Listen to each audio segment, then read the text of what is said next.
Professor of Medicine here at University College, and as such I don't mind talking about ethnicity. Is there an analysis of the DNA of the populations of the geographical area you're talking about, which would help a lot with some of the questions that Jim Dingley raised, for example? I recently learned that I am of Norse Viking origin on the paternal side, but I don't know about Lithuania. There are some research made not directly by exactly DNA, but the composition of blood types, and it shows the correlation between Lithuanian dialects of philology, dialects of Lithuanian language, and the areas which we suppose to be the areas of tribes before Lithuanian state was created. So there are differences between West Lithuanians, East Lithuanians, and also there is no difference between Polish and Lithuanian in nowadays Polish and Lithuanian population in Vilnius area, for example. 2/3 of Poles who live near Vilnius are related to Lithuanians which live northwest from Vilnius, and the southern part of the Polish population in Lithuania is related with those Lithuanians and also Belarusians who are supposedly who are distance of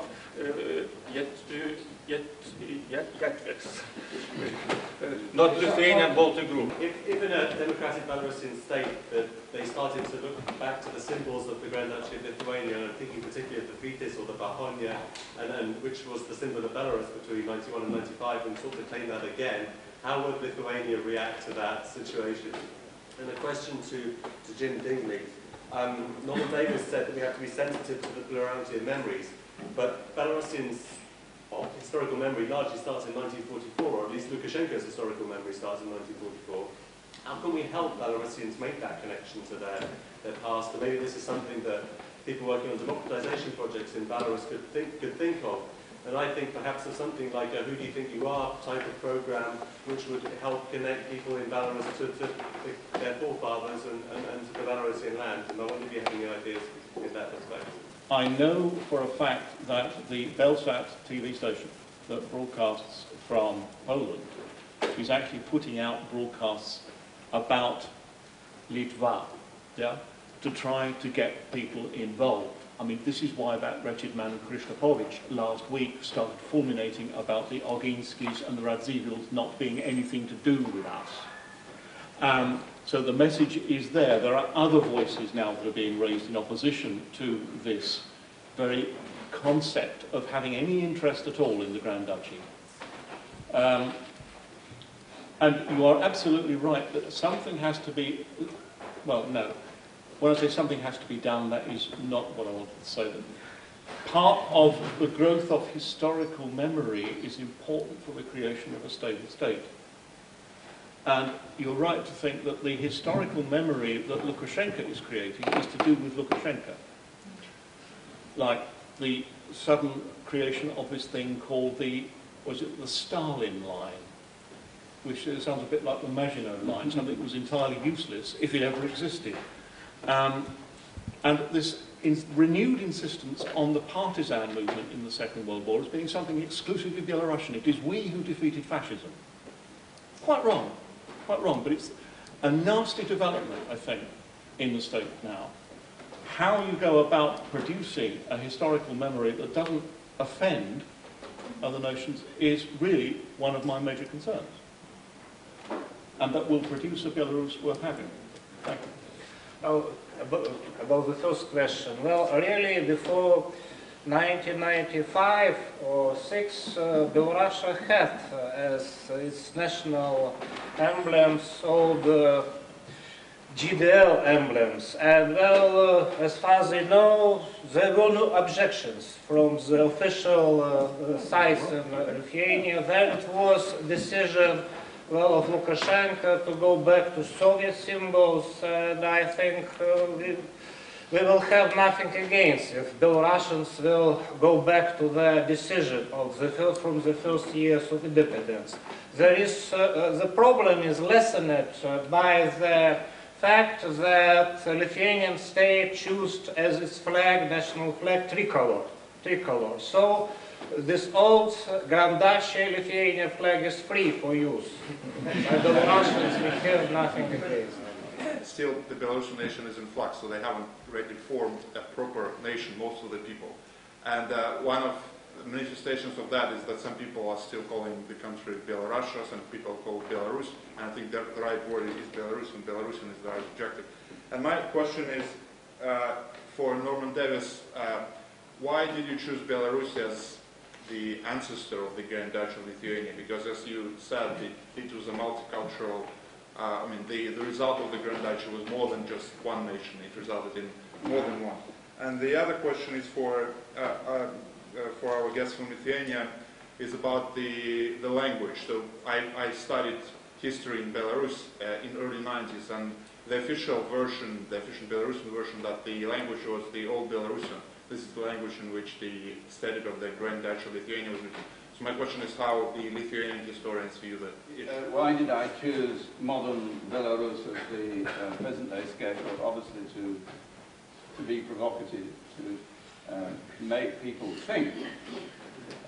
Because people see the name Lithuania, and what they think of is modern Lithuania, 20th century Lithuania.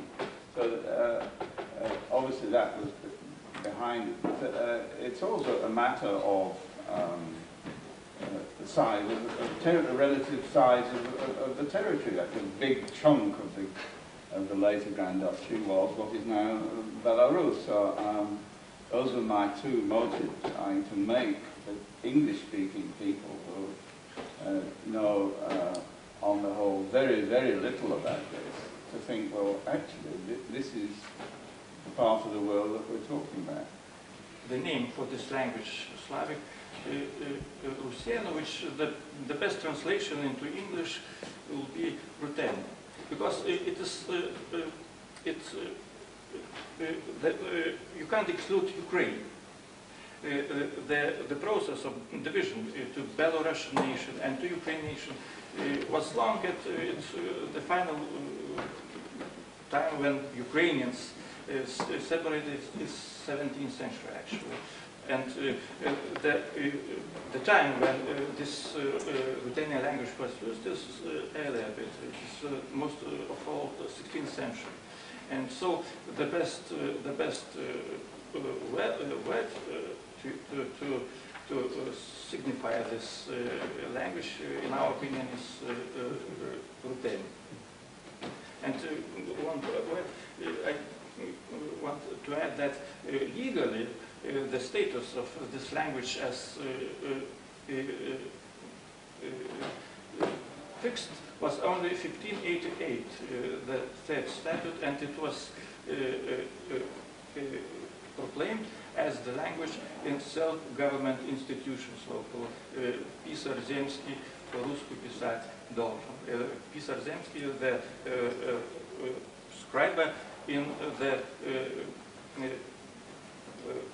palatine, so local court for noblemen, and chancellery, treasury, military officials had no any obligations to use this language. That is why those chancellery, treasury rejected this language or went away from using this language in the very beginning of the 17th century, and those noble courts only after that decision by Diet of Polish Lithuanian Commonwealth in 1697.